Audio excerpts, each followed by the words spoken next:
Hi, my name's Bob Raikes and I'm here with the highlights of issue 72 of the 8K Association Monitor newsletter.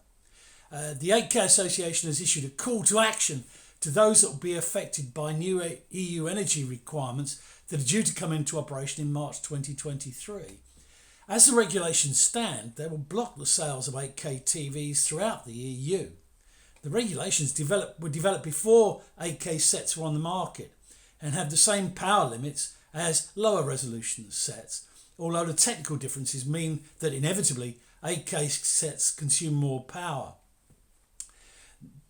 The legislation specifies that the regulation should be reviewed before it comes into effect, and the 8K Association is asking those affected to make their new views known to the Commission before European consumers are prevented from buying some of the best TVs on the market.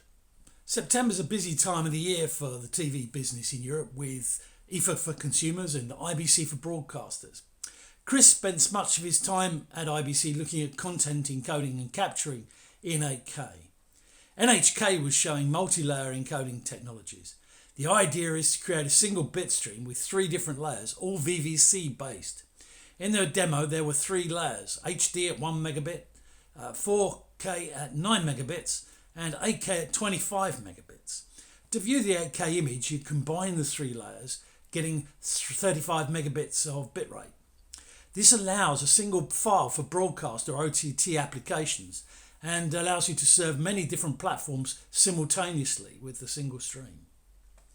ATEM was showing HLG based video encoding with VVC, which got as high as 4K 100 frames per second on some footage of the Tour de France with just 16 megabits of bitrate. ATEM said that it can't yet encode 8K live with VVC, although it can be done offline. Live encoding could be here by NAB. The firm was also showing the special processing for film grain that's possible now. We've written about that on the 8K Association website. Astro Design had a demo of live encoding of 8K 60p video from the firm's 8K camera using JPEG XS to get 20:1 compression with almost no visible quality difference. That video is sent over fibre at 2 gigabits for distribution in a production setting. He also talked to Spin Digital, which was live encoding 8K 30p VVC with MPEG-H audio. The company was also showing 8K 60p HEVC with that same audio. Main Concept showed cloud-based encoding using VVC.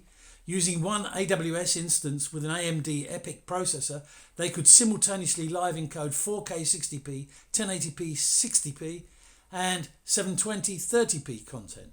Those streams run at 8, 4 and 1 megabit per second. Live 8K is not yet supported, but can be done offline.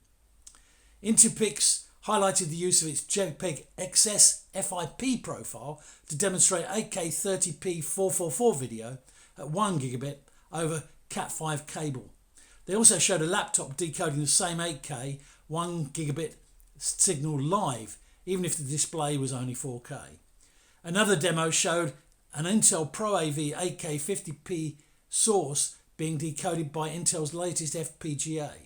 A third demo was the same Tico Raw demo as we saw at NAB on the Nikon Z9. So this is Bob Raikes for the 8K Association Monitor with highlights of issue 72.